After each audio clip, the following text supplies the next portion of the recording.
तो चलो अपन breast feeding के बारे में बात करने वाले हैं, उसके बारे में क्या-क्या कंपोनेंट्स होते हैं, अपन 5 चीज़ें इसमें देखने वाले हैं। जो कि होगी सबसे पहले अपन देख लेंगे कि बेसिक इंट्रोडक्शन क्या होता है ब्रेस्ट फीडिंग का, ठीक है? दूसरी चीज़ अपन ये देख लेंगे कि इसमें कौन-कौन से कंपोज़िशन होते हैं। बेसिकली इसमें 4 कंपोज़िशन है। पहले अपन देखेंगे कार्ब्स कौन-कौन से होते हैं और कौन-कौन से क्या-क्या हैं कार्ब्स। तीसरी अपन प्रोटीन देखेंगे, प्रोटीन कौन-कौन सी होती है। चौथे में अपन देखेंगे इसमें फैट कौन-कौन सा है। 5वें अपन देखेंगे वाटर कौन-कौन सा है और छठे में अपन देखेंगे इसका कंपोजिशन जो कि अफेक्ट करता है इसकी माइक्रोबायोलॉजी को, ठीक है? माइक्रोबायोलॉजी। अपन ये 6 चीज़ें इस वीडियो में पार्ट फर्स्ट में देखने वाले हैं। ये पार्ट फर्स्ट है किस चीज़ का? ब्रेस्ट फीडिंग का। अपन नेक्स्ट पार्ट भी बनाएंगे, ठीक है? तो अब रेगुलर कंटेंट आने वाला है। इस वीडियो को बनाने का यही मकसद है कि मैं कोचिंग लेवल का जो कंटेंट होता है वो प्रोवाइड कर सकूं और ये अपना रेगुलर कंटेंट ही रहेगा। हो सकता है कि कोई दिन मिस हो जाए क्योंकि कोई हेक्टिक शेड्यूल हो जाए, लेकिन मैं कोशिश यही करूंगा कि कोई भी दिन मिस ना हो और जो कंटेंट है उसके साथ कोई भी कॉम्प्रोमाइज ना हो, ठीक है? डिटेल कंटेंट होना चाहिए। तो लेट्स बिगिन। तो बेसिकली बात करते हैं कि ब्रेस्ट फीडिंग का मतलब यही है कि जो मदर होती है वो अपने बेबी को ब्रेस्ट के थ्रू जो है वो फीडिंग दे रही है। फीडिंग के थ्रू वो क्या दे रही है एक्चुअली में? मिल्क जो है वो प्रोवाइड किया जा रहा है, ठीक है? मिल्क प्रोवाइड किया जा रहा है। अब कब शुरू किया जाता है? अब वो डिपेंड करता है। इन नॉर्मल केस में अगर अपने पास ऑप्शन दे रखा है कि एज सुन एज पॉसिबल और विद इन 30 मिनट्स, तब अपन क्या चूज करेंगे? एज सुन एज पॉसिबल, ठीक है? लेट सपोज कि जब ऑप्शन ही नहीं दे रखा अपन को कि कैसे एज सुन एज पॉसिबल का अपने पास ऑप्शन नहीं है, तो अपन क्या सेलेक्ट करेंगे? With in 30 minutes.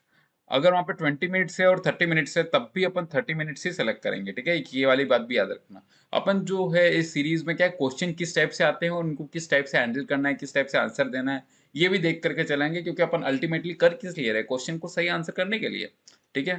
तो अपन अब बात कर लेते हैं नेक्स्ट की। नेक्स्ट मतलब इसमें ये है कि अगर नॉर्मल केस में था तो अपन ने पता कर लिया कि हाँ एज सुन एज पॉसिबल करना है, और अगर ये ऑप्शन में नहीं है तो अपन को विद इन 30 मिनट्स आंसर पे अपन को क्लिक करना है।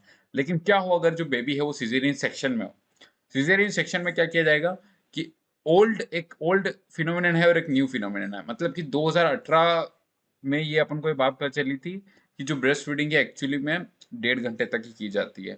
लेकिन अगर ऑप्शन में ये दे रखा है और क्वेश्चन ही उस टाइप से आएगा, अगर वो न्यू फॉर्मेट का क्वेश्चन होगा ना तो वो इस टाइप से आएगा कि ऑप्शन में उसके क्या होगा कि in cesarean section when breast feeding is initiated 1.5 hours, 2.5 hours, 3.5 hour, 4.5 hours. तो इसमें क्या सेलेक्ट करेंगे अपन? 1.5 आवर्स, मतलब कि 90 मिनट्स, ठीक है? अगर मिनट्स में दे रखा है तो हमको 90 मिनट सेलेक्ट करना है और आवर्स में दे रखा है 1.5 आवर्स, ठीक है? लेकिन लेट सपोज कि अगर ये ऑप्शन में ही नहीं है तो अपन क्या करेंगे? एक, दो, तीन, चार, अगर ये ऑप्शन में है तो अपन को तीन सेलेक्ट करना है, ठीक है? 3 आवर्स, 3 आवर्स में करेंगे क्योंकि ये ओल्ड फॉर्मेट के थ्रू ये क्वेश्चन पूछा जा रहा है, ठीक है? बेसिकली अपन को ये बात समझ में आ गई।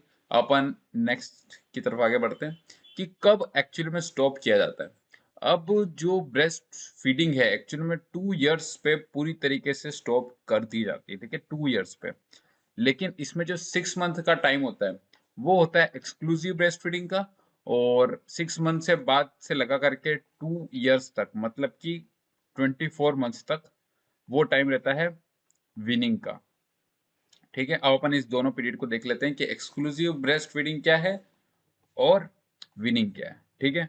तो एक्सक्लूसिव ब्रेस्ट फीडिंग, इसके अंदर क्या होता है कि सिर्फ और सिर्फ जो मदर मिल्क है वही प्रोवाइड किया जाता है और वाटर भी प्रोवाइड नहीं किया जाता। समझ में आ रहा है? मतलब कि कुछ भी प्रोवाइड नहीं किया जाता, सिर्फ और सिर्फ जो है मदर का मिल्क प्रोवाइड किया जाता है। वो क्यों? क्योंकि मदर मिल्क के अंदर ही 88% या फिर अपन कह सकते हैं 100 ml अगर ब्रेस्ट मिल्क है, ठीक है? उसके अंदर 88 ml क्या है अपने पास? मिल्क प्रेजेंट है। तो ये अपन को चीज ध्यान में रखनी है। इसलिए जो मिल्क में जो वाटर है एक्सक्लूसिव ब्रेस्ट फीडिंग के टाइम जो 6 मंथ से होता है, 6 मंथ तक होता है, उसमें वाटर बिल्कुल भी प्रोवाइड नहीं किया जाता। अब बात करते हैं विनिंग क्या होता है। विनिंग का मतलब ये होता है कि 6 मंथ तक तो अपन ने क्या किया? एक्सक्लूसिव ब्रेस्ट फीडिंग दे दी, मतलब सिर्फ और सिर्फ मदर मिल्क दिया। अब 6 मंथ के बाद और 2 इयर्स तक अपन क्या करेंगे? अपन ब्रेस्ट मिल्क तो प्रोवाइड करेंगे ही, और साथ में क्या प्रोवाइड करवा देंगे? जो एक्सटर्नल जो न्यूट्रिएंट्स हैं, जैसे कि कोई फूड हो गया, बेबी फूड हो गया, इस टाइप की चीजें अपन प्रोवाइड करवा देंगे। अब सवाल ये है कि ये क्वेश्चन कई बार आ जाता है कि जो विनिंग है वो कॉम्प्लीमेंट्री डाइट है या सप्लीमेंट्री डाइट है। बेसिकली अपन को पता होना चाहिए कॉम्प्लीमेंट्री क्या होता है और सप्लीमेंट्री क्या होता है। कॉम्प्लीमेंट्री का मतलब ये होता है कि पहले से कुछ चल रहा है और उसमें अपन ने कुछ ऐड कर दिया, ठीक है।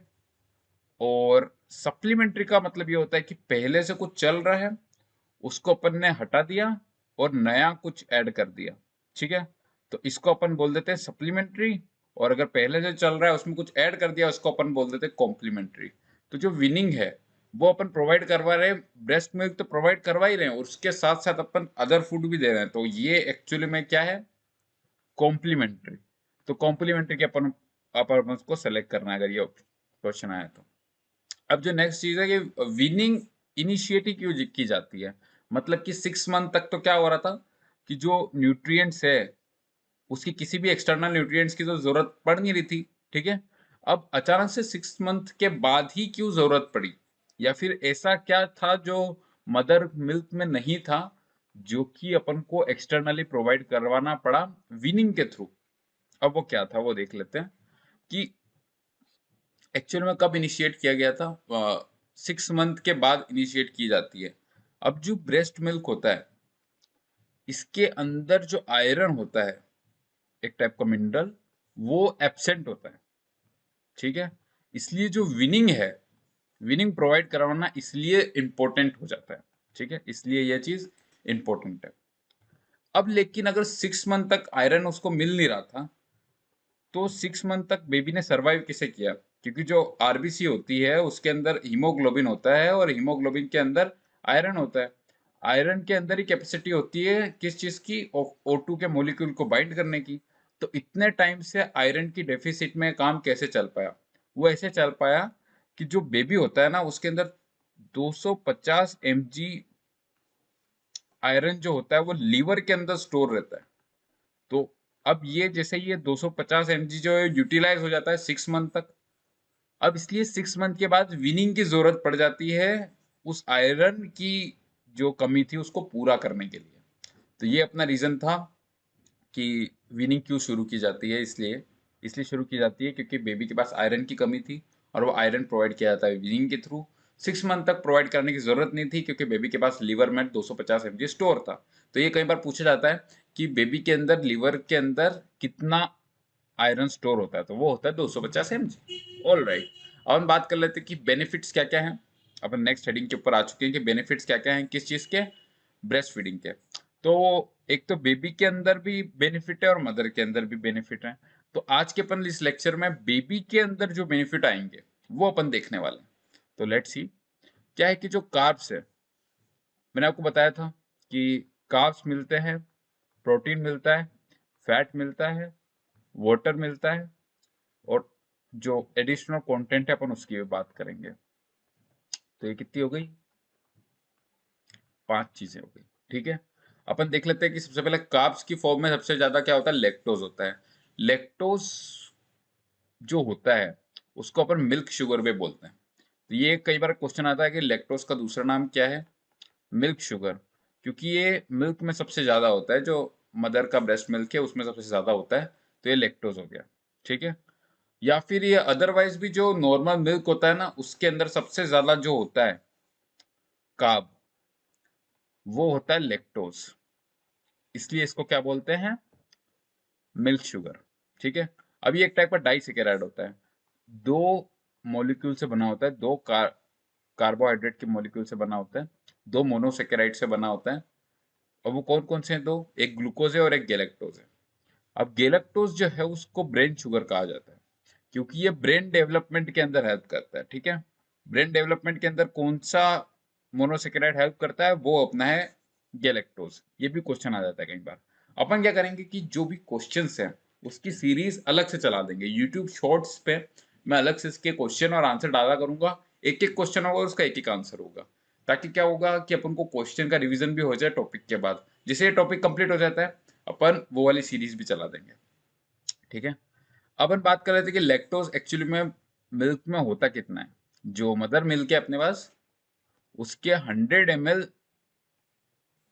मिल्क में 6 से 7 mg होता है। लेट सपोज कि ऑप्शन में 6, 7, 8 और 9 mg पर डेसीलीटर ये आ गया, तो अपन को क्या करना है, 7 पे सेलेक्ट करना है। ठीक है, तो 7 इज एक्यूरेट आंसर। ठीक है, अब अपन बात करते हैं कि जो और क्या काम करता है। जो लैक्टोज है वो कैल्शियम एब्जॉर्प्शन का भी काम करता है। लेट सपोज किसी के अंदर लैक्टोज की कमी है, मतलब कि किसी बेबी ने ब्रेस्ट फीडिंग प्रॉपरली नहीं किया, तो इसका मतलब क्या होगा कि उसकी जो बोन है और जो टीथ है, उस जो है उसका अंडर डेवलपमेंट होगा, उसका प्रॉपरली डेवलपमेंट नहीं हो पाएगा। क्योंकि कैल्शियम का काम क्या होता है, बोन और टीथ को डेवलप करवाना, उनकी ग्रोथ करवाना। और कैल्शियम जो है वो एब्जॉर्प्शन का काम कौन करता है बच्चों में, लैक्टोज करता है, बड़ों में विटामिन डी भी करता है। ठीक है, ये भी चीज याद रखना। अब क्या है कि कैल्शियम का एब्जॉर्प्शन कर रहा था लैक्टोज, और लैक्टोज होता है मदर मिल्क में, और मदर मिल्क प्रॉपरली नहीं पहुंच पाया तो फिर बोन और टीथ की डेवलपमेंट प्रॉपरली नहीं हो पाएगी। अपन बात कर लेते हैं प्रोटीन की। अपन ने कार्ब्स देख लिया, अपन ने लैक्टोज का पूरा जो है वो चैप्टर देख लिया। अब अपन बात कर लेते हैं प्रोटीन की। ठीक है, प्रोटीन क्या होता है। प्रोटीन में क्या होता है कि 0.9 से लगा करके 1.1 mg, सॉरी 1.1 ग्राम पर डेसीलीटर होता है अपने पास प्रोटीन। ठीक है, और इसकी फिक्स वैल्यू क्या होती है, 1 ग्राम पर डेसीलीटर। ठीक है, अब आप सोच रहे होंगे कि ये इतना कम क्यों है, और वो तो लैक्टोज तो इतना ज्यादा था, 6 से 7 था, ये इतना कम क्यों है। क्योंकि जो एक्सेस प्रोटीन है, एक्सेस प्रोटीन का मतलब ये है कि अगर ज्यादा प्रोटीन अगर बेबी लेगा तो इससे होगा क्या, इससे ये होगा कि जो किडनी है उसके ऊपर ओवरलोड हो जाएगा। ओवरलोड क्यों हो जाएगा, क्योंकि जो प्रोटीन है उसका जो मेटाबॉलिक वेस्ट है वो होता है यूरिक एसिड और यूरिया, जो कि होता है नाइट्रोजनस वेस्ट। अब नाइट्रोजनस वेस्ट आ गया, अब नाइट्रोजनस वेस्ट को ज्यादा निकालने के लिए किडनी को ज्यादा फंक्शन करना पड़ेगा। और जो बेबी होता है उसके अंदर जो किडनी है वो कम्प्लीटली मेच्योर नहीं होती, कोई भी ऑर्गन है वो कम्प्लीटली मेच्योर नहीं होता, टाइम के साथ मेच्योर होता जाता है, तो वो प्रॉपरली काम नहीं कर पाती, जिसकी वजह से किडनी फेलियर हो जाता है। तो एक्सेस प्रोटीन नहीं देना है बेबी को, नहीं तो किडनी फेलियर हो सकता है। अब जो किडनी है वो कब पूरी तरीके से डेवलप हो पाती है, तो 12 से 18 मंथ्स के अंदर वो कंप्लीटली डेवलप हो जाती है। क्या, किडनी किसकी, बेबी की। अब हम बात कर लेते हैं कि वे प्रोटीन क्या होता है और केसिन क्या होता है। बेबी के अंदर जो मिलता है उसको वे प्रोटीन 60% मिलता है, और केसिन जो होता है 40% मिलता है। किसके थ्रू मिल रहा है ये, ब्रेस्ट मिल्क के थ्रू मिल रहा है। अब वे प्रोटीन क्या होता है, वे प्रोटीन का मतलब ये होता है कि वो इजीली डाइजेस्ट हो जाता है और इजीली एब्जॉर्ब हो जाता है, फास्ट फास्ट डाइजेस्ट होता है और फास्ट एब्जॉर्ब होता है। तो वो होता है वे प्रोटीन, वो 60% मिलता है। और केसिन जो है वो स्लो प्रोटीन है, स्लोली डाइजेस्ट होता है और स्लोली एब्जॉर्ब भी होता है। अब अपन समझ लेते हैं कि वे प्रोटीन के एग्जांपल क्या है, लेक्टो एल्बुमिन और लेक्टोग्लोबुलिन। ठीक है, अब अपन बात कर लेते हैं कि अमाइनो एसिड कौन कौन से होते हैं, क्योंकि जो प्रोटीन है वो अमाइनो एसिड से मिल करके बना होता है, ये तो हम जानते ही हैं। ठीक है, अब बात कर लेते हैं कि कौन कौन से दो अमाइनो एसिड ऐसे हैं जो कि बहुत एसेंशियल हैं। वो है टाउरिन और सिस्टीन। ये दो ऐसे टाइप करके एमिनो एसिड्स हैं जो कि हेल्प करते हैं न्यूरो ट्रांसमिशन में। अब न्यूरो ट्रांसमिशन में कैसे हेल्प करते हैं, लेट सपोज कि एक न्यूरॉन है और ये जो है वो डेंड्राइट्स है, ये जो है वो सोमा है, ये जो है अपनी एक्सोन है, और ये जो है वो टर्मिनल बटन है। ठीक है, टर्मिनल बटन है। तो ये जो है, ये पार्ट है वो माइलिन शीथ है। माइलिन शीथ का फॉर्मेशन करता है फैट। जो डेंड्राइट्स का फॉर्मेशन करता है वो करता है अमाइनो एसिड। अमाइनो एसिड में भी कौन सा, टाउरिन और सिस्टीन। और एक्सोन का भी फॉर्मेशन करता है कौन, टाउरिन और सिस्टीन। तो अगर टाउरिन और सिस्टीन प्रॉपर हैं तो वो क्या करेंगे, न्यूरो ट्रांसमिशन करवाने में हेल्प करेंगे, क्योंकि ये प्रॉपरली डेंड्राइट्स और एक्सोन को डेवलप करेंगे, जिसकी वजह से न्यूरो ट्रांसमिशन की जो प्रोसेस है वो प्रॉपरली हो पाएगी। इसलिए जो ये दोनों अमाइनो एसिड्स हैं वो हेल्प करते हैं किसके अंदर, न्यूरो ट्रांसमिशन के अंदर। अपन बात कर लेते हैं फैट की। अपन ने कार्ब की बात कर ली, अपन ने प्रोटीन की बात कर ली, अब अपन बात करने वाले हैं फैट की। ठीक है, फैट फैट जो होता है वो 3.5 ग्राम पर डेसीलीटर होता है। मतलब डेसीलीटर का मतलब ही यहाँ पे क्या, 100 ml। अब किसका 100 ml में होता है, मदर मिल्क, मदर जो मिल्क है उसके 100 ml में 3.5 ग्राम फैट होता है। अब फैट की जो फॉर्म होती है try acyl glycerol. Try acyl glycerol जो है वो 95% ऑफ फैट होता है जितना भी प्रेजेंट होता है मदर मिल्क में। मतलब कि मदर मिल्क में एक्चुअली में कितना, 3.5 ग्राम क्या प्रेजेंट है, फैट प्रेजेंट है। अब इसका 95% मतलब कि मान लो 3.2 ग्राम। अब ये क्या है, 3.2 ग्राम तो सिर्फ और सिर्फ क्या, ट्राई एसाइल ग्लिसरॉल। अभी ट्राई एसाइल ग्लिसरॉल क्या काम करता है, माइलिन शीथ का, जो मैंने बताया था आपको कि माइलिन शीथ का फॉर्मेशन फैट करता है, वो कौन सा फैट करता है, ट्राई एसाइल ग्लिसरॉल। ठीक है, ये भी एक असेंशियल चीज है। अब बात करते हैं फैटी एसिड की। जैसे कि प्रोटीन बना होता है एमाइनो एसिड से, वैसे ही फैट बना होता है फैटी एसिड से। अब फैटी एसिड दो स्पेसिफिक टाइप के फैटी एसिड होते हैं, जो कि होते हैं ओमेगा 2 और ओमेगा 6। अब जो ओमेगा 2 और ओमेगा 6 है वो बेसिकली हेल्प करते हैं किसके अंदर, कोलेस्ट्रॉल के सिंथेसिस के अंदर। और कोलेस्ट्रॉल का सिंथेसिस किस लिए जरूरी है, कोलेस्ट्रॉल जो है वो क्या करता है, अपनी बॉडी के अंदर जो हार्मोन्स है वो बनाता है। ठीक है, स्टेरॉइड जो हार्मोन है वो सारे बनाता है कौन, फैटी एसिड। तो इस फैटी एसिड से कोलेस्ट्रॉल का सिंथेसिस होता है जो हार्मोन बनाते हैं। हार्मोन अपन को पता है उसके क्या क्या फंक्शन होते हैं, वो किस तरीके से अपनी बॉडी में इम्पल्सेस को और इन्फॉर्मेशन को ट्रांसफर करता है। ठीक है, बात कर लिया अपन ने यहाँ पे। अब अपन बात कर लेते हैं वाटर की। अपन ने देख लिया प्रोटीन, अपन ने प्रोटीन देख लिया, कार्ब देख लिया, फैट देख लिया। अब बात करेंगे वाटर की। ठीक है, वाटर की बात कर लेते हैं। वाटर अपन ने पहले ही बात कर ली थी कि 86 से 88 ml पर डेसीलीटर वाटर होता है, तभी बेबी को 6 मंथ के अंदर बिल्कुल भी क्या नहीं दिया जाता है, कोई अदर वाटर एडिशनली नहीं दिया जाता है। जल तो जीवन है, जल तो देना जरूरी था, लेकिन मदर मिल्क के अंदर 88% पहले से ही है क्या, वाटर, तभी अपन को एडिशनली नहीं देना पड़ता। इसके अंदर क्वेश्चन आ जाए कि एग्जैक्टली कितने एमएल होता है, तो वो होता है 88। 88 ml is the right answer. अब बात करते हैं कि इसके फंक्शन क्या होता है, टेम्परेचर रेगुलेशन और मेटाबॉलिक रिएक्शन के अंदर हेल्प करता है ऑफ कोर्स कौन, वाटर। अपन बात कर लेते हैं कि फिफ्थ जो अपना लास्ट पॉइंट था वो है कि जो माइक्रोबायोलॉजी है उसके अंदर कौन कौन से अपने न्यूट्रिएंट्स हैं मिलके, कौन कौन से ऐसे कंटेंट है जो हेल्प करते हैं, माइक्रोबायोलॉजिकल कौन कौन से फैक्टर्स हैं देख लेते हैं। तो अपन यहाँ 5 फैक्टर्स की बात करेंगे बेसिकली। एक है लेक्टोफेरिन, दूसरा है लाइसोजाइम, तीसरा है आईजीए, चौथा है इंटरफेरोन, पांचवा है बाइफिडस फैक्टर। बाइफिडस फैक्टर का मतलब होता है कि दो फैक्टर मिल करके एडिशनली एक कंपोजिशन बनाते हैं, उसको अपन बाइफिडस फैक्टर बोलते हैं। उसका एग्जांपल है डी ग्लूकोसेमाइन। अब ये डी ग्लूकोसेमाइन क्या करता है, बेसिकली इसका ये फंक्शन है कि अपनी बॉडी के अंदर जितना भी ई कोलाई जितने भी हैं उनकी ग्रोथ को तो कम कर देगा, और जो लैक्टोबैसिलस है उनकी ग्रोथ को बढ़ा देगा। बेसिकली ये एंटेरिक बैक्टीरिया है, मतलब कि ये इंटेस्टाइन में होता है, और इसकी ग्रोथ को कम कर देता है कौन, बाइफिडस फैक्टर, मतलब कि डी ग्लूकोसेमाइन।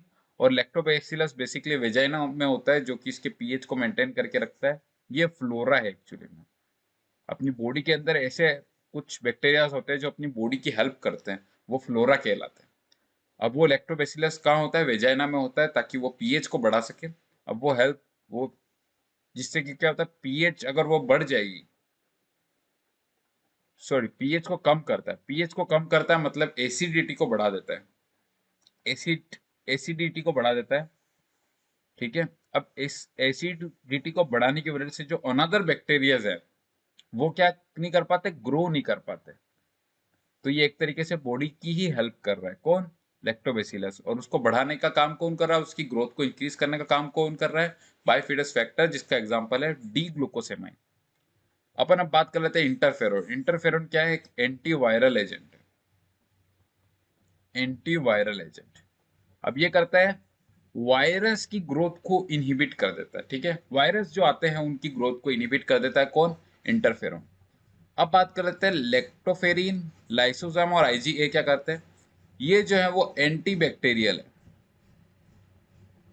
एंटी एंटी बैक्टीरियल हैं किस चीज में, नेचर में। इनका जो नेचर है वो है एंटी बैक्टीरियल, जिसकी वजह से क्या होता है, बैक्टीरिया की ग्रोथ को जो है वो कम कर देता है, उसको डिस्ट्रॉय कर देता है। तो बेसिकली अपन ने क्या देखा, ब्रेस्ट फीडिंग के अंदर सबसे पहले अपन ने कार्ब्स देखे, फिर अपन ने फैट देखा, प्रोटीन की बात कर ली अपन ने, उसके बाद अपन ने वाटर की बात कर ली, और लास्ट में जितने भी कंटेंट होते हैं, 5 बेसिक माइक्रोबायोलॉजिकल फैक्टर में कंटेंट होते हैं, अपन ने इनकी भी बात कर ली। तो ये था अपना complete part of breast feeding, part first. अपन अब इसी के बारे में बात करेंगे पार्ट सेकेंड में। ये वीडियो 20 मिनट्स का हो चुका है। अपन अब नेक्स्ट वीडियो में इसी चीज के बारे में बात करेंगे, नेक्स्ट वीडियो में इसको कंटिन्यू करेंगे। Thank you for watching.